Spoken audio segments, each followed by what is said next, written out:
Good day to you. Today is 20th of June 2023. I would like to do a presentation on my recent experience for the TPC reassessment. The reassessment happened on the 14th of June 2023. Earlier on, I did my first TPC on the 8th of March 2023. So this is a reassessment after 3 months. So for us, for reassessment, 3 months is the minimum time for those candidates who are given the shortest time to come back for the reassessment. I was lucky in the sense that everything went well. I submitted amended task 2 and I was called for the reassessment just about 3 months, 08 March to 14 June. Let me begin. Hi, welcome to my channel. Video taking 160 TPC, my experience, task 2. What are the pitfalls and area of focus? I'm Thomas Sim, PA 2066. Today is 20th of June 2023. So the process of TPC reassessment, having been called for TPC or reassessment in case you have failed the first interview, actually depends on two major factors.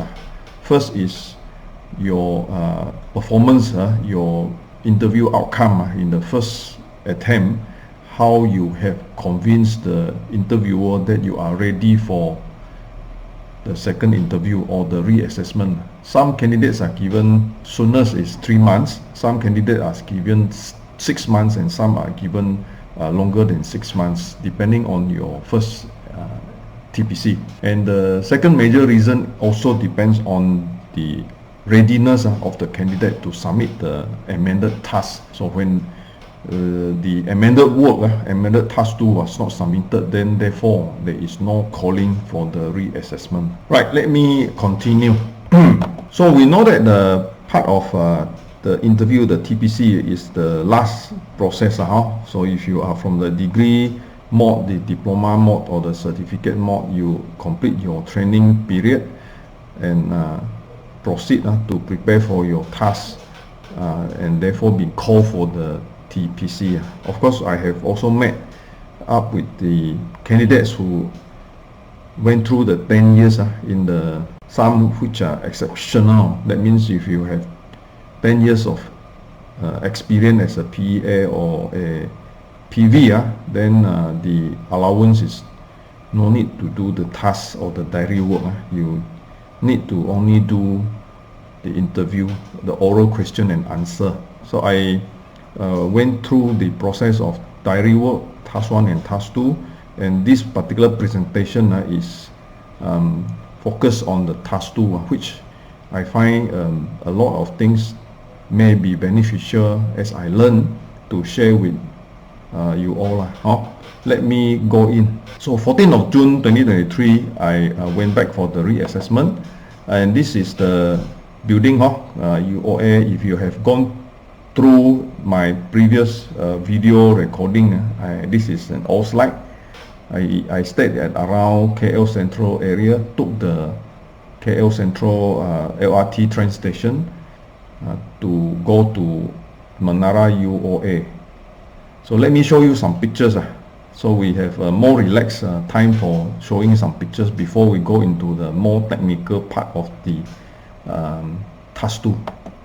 So this is how it looks like when you descend from the KL Central, the new Central Super Mall, the shopping mall. You come down to the foyer for the station, and this is how it looks like, the entrance to the Kelana Jaya, Laluan Kelana Jaya. There is both sides, left and the right. Both actually can go up to the platform for taking the train. So this is how you need to buy a ticket. You choose the LRT Laluan Kelana Jaya as I actually point the cursor, and you click on Bangsa, Bank Rakyat Bangsa.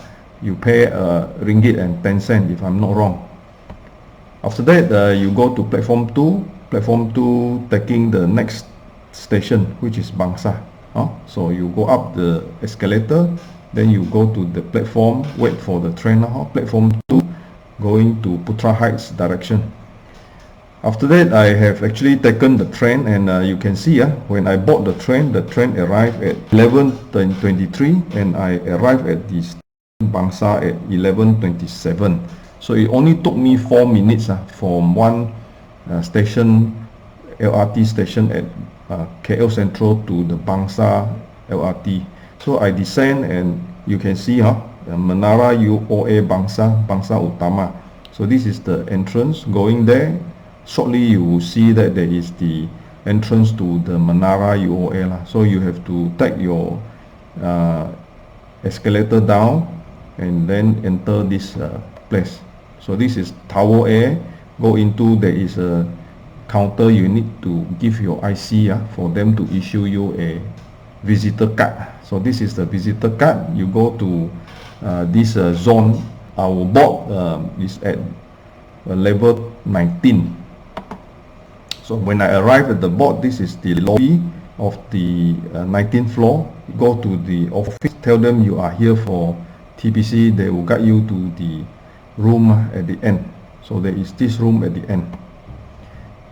So this, of course, before that, you have to do a rapid test for COVID-19 in the morning. So I did it around 10:36, and you take a video or you take a picture, a photograph, and send it to Incheck1 on an email. So I went in. This time I was given the bigger room, which is the conference room. So earlier on, the first TPC, I was given the room at the back. So this time they actually do the valuer interview at the room at the back, and then the front room, the bigger room, which is, as I see here, conference room is given to the PEAs. So I went in on 12:26, came out on 1:24. So it took me about 1 hour inside the TPC reassessment. So the reassessment usually start around noon. That is after the earlier session, which is the first time interview. First time interview, you need to go through all the various sections, including the question and answers. So it will take more than 3 hours. Mostly it's 3 hours. So therefore they start in the morning around 9 and end about 12 to 12:30. Then the reassessment for those retaking TPC, they will be given the slot after the main one on the same day. So I was given 12 o'clock, although I waited until 12:30. In fact, it was supposed to be 12:30, and we were supposed to be arriving half an hour earlier. So you are looking at half an hour at least as a buffer time for waiting. So I was on time, 12:26 I went in. My slot was 12:30, although it is in the letter that you should be ready by 12 noon.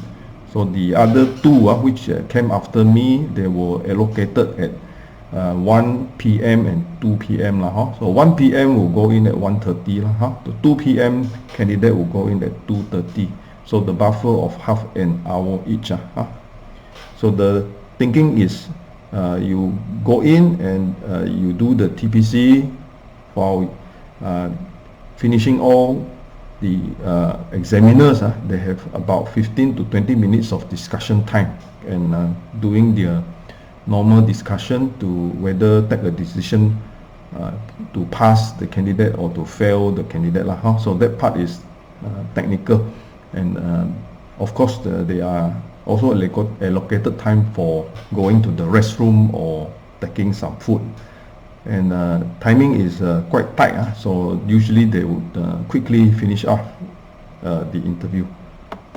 So let me just show you. This is the main conference room. For this time I went to take the reassessment. Okay, we visit back all slides about task 2 is difficult to pass, always fail. Why? And the main reason is there is no standard so-called guide, or there is no one sample model task 2 that we can follow. So it's guessing as if you can look at here, you are a blind man and looking at an elephant. So this is the scenario of task 2 for the majority of us who are never doing this task 2 before. We do not have a sample booklet to follow, and we would assume a lot of things.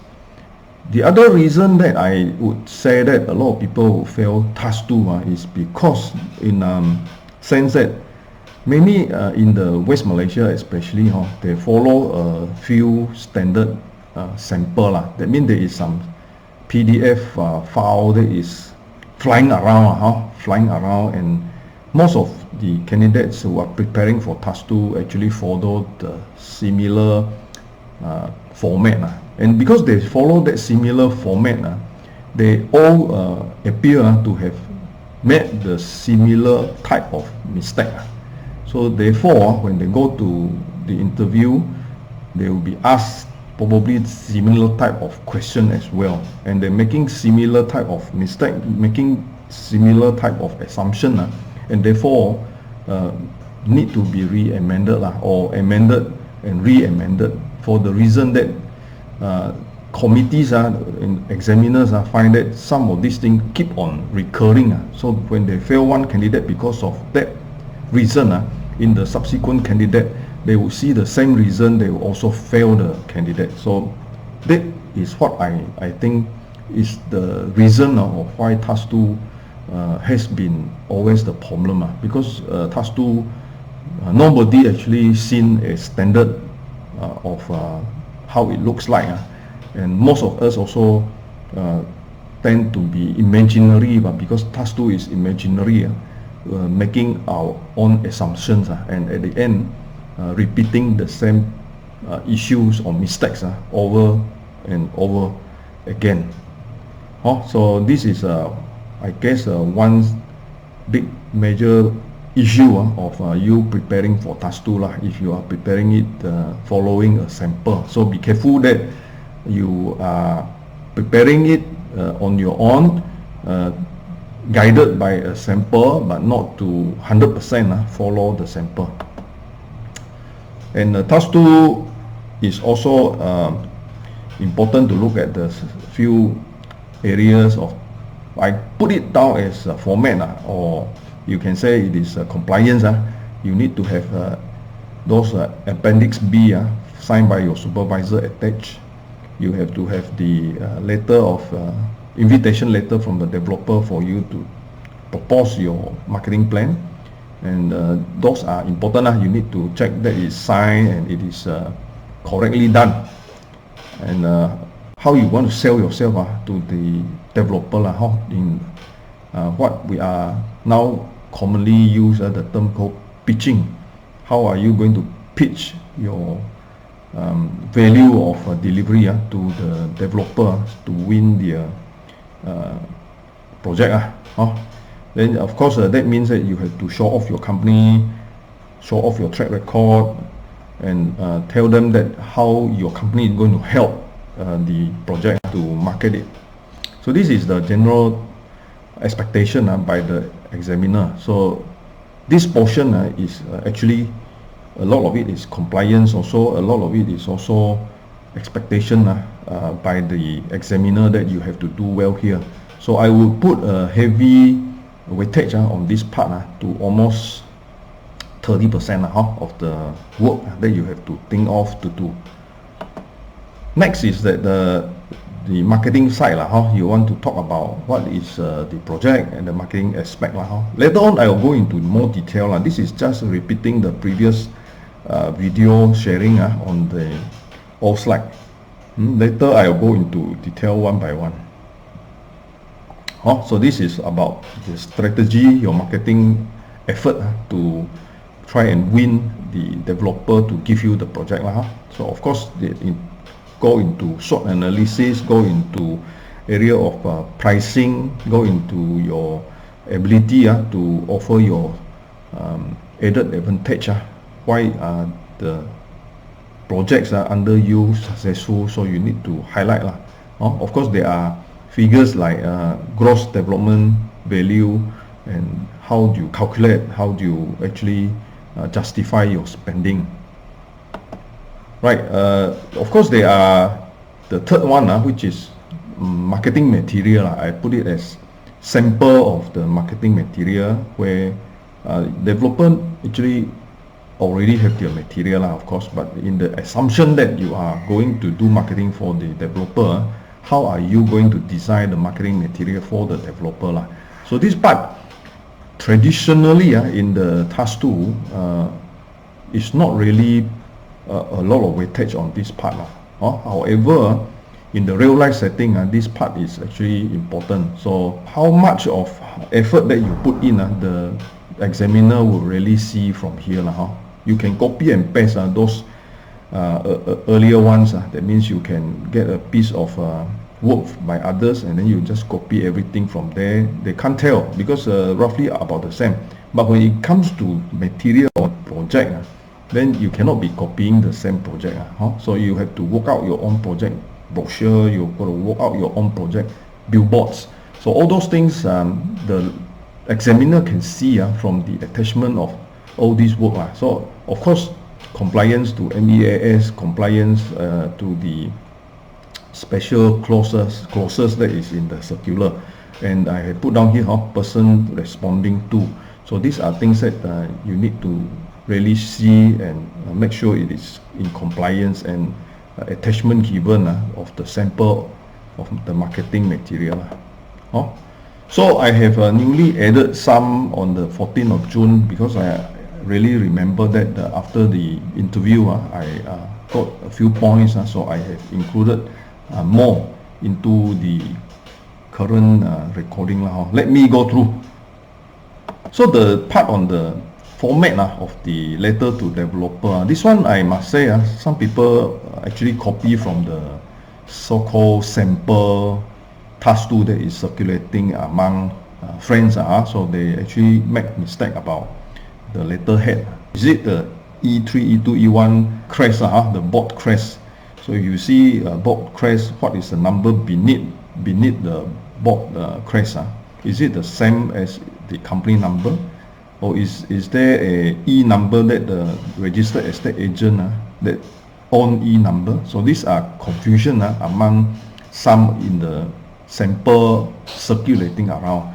So if you get that wrong, then you have to go back and change. So this is major mistake. So don't do this type of mistake, and then it will be definitely you'll be thrown back for reassessment, because this is a major mistake. Next, that sometimes your business number and the E3 number, E2 number, and E1 number get confused. People confuse, putting the wrong number at the wrong place. So the business number is the company's registration. If you are a Sdn Bhd, then you have the SSM number. So this SSM number should be also put in the letterhead. So that part, where is it is supposed to be, do not confuse the SSM number with your board registered number and also your REA number. So this part is important. And the part is you need to write to a person of the project developer. So you cannot be writing to just the officer in charge or the managing director without knowing his name. So this person's name must be there. I have spoken about this in the earlier video, so just repeating here. And the part is that some people, they do not know, they actually ask to get a meeting. So it's not about you writing to get a meeting, it's about you thanking the developer for the invitation. So you are not soliciting, you are actually going because they already invited you, and then you have to sign off as a registered estate agent. You are not a PA. In this format is assuming that you are already an estate agent and you are carrying out a firm practice, you sign off as a registered estate agent. And it is also in law that PEA or the negotiator cannot represent the firm and in no authority to sign a letter, to sign a legal binding letter, to issue a letter to a developer. So that part is a major wrong if you have not followed this correct way. So therefore, need to check. This is the first part that if you are wrong, there's definitely will get you gross mistake that may be straight away redo the whole task two. They won't continue even for looking at the mistake that is in the letter. Second is the layout. Sometimes layout of the table and the appendices, I would say different styles. So some actually have more sub areas like tables, then they have graphs, and then they have the appendices under 3 sections. So here there is no right or wrong. In fact, you need to arrange your task 2 following a convention. So the table and the appendices should follow this convention of 1.0, 1.1, 1.2. So this is to keep it neat and also easy for references. Anyway, we are not writing a 40,000 words thesis or Bachelor of Real Estate thesis. So my feeling is that maybe just to do 2 parts. One is table and one is appendices. So if you don't want, you can choose to do just appendices. It's okay, as long as you put all the numbering correctly. So that means including what is in the content under the content as like, for example, the layout, project map, and all the project related matters. You put it under table, and then now because you want to put everything under appendices, also all these attachment to the content you can also put in under appendices. In the sense that appendices becomes the whole part of the attachment. Also, when you say you want to attach the negotiator's name, negotiator's list, then this is also under appendices. So this is a preference, on preference, no hard rules about it. The convention here is list it down as following the number, and if you put it under table and appendices, then table refers to the content, whatever you want to attach to content, and the appendices refers to those attachment like quotations, budget related, and also more or less those things that is marketing action, marketing activities. Right, we move on. So this part I have mentioned, just recap, to put it into table and appendices. The table part is marketing approval if you require, detail of action plan, price list, appendices for sample material that you are attaching, like brochure and quotation. So detail 4, I just want to say maybe this one I group under 5 major area, 5 major parts. So let's say we just forget about whatever is task 2, just put your mind clear that what you are doing is a project that you likely do it in 5 major parts. The first part is including introduction, including your letter to developer, including about your profile, agency profile, general market condition, project information. So this is the first part. So it's almost like a background story.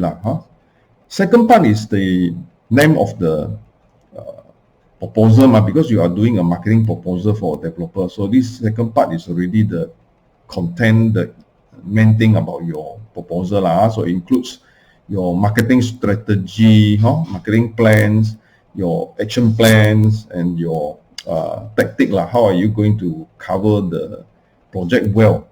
So this is, as I put here, under number 5, marketing itself. And the third one is about the detail of how you are doing it and what are the milestones, how you want to achieve the sales forecast.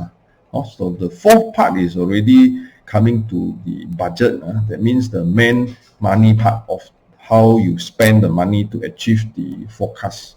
So this is the fourth one, which I put down here as number 11, full marketing budget.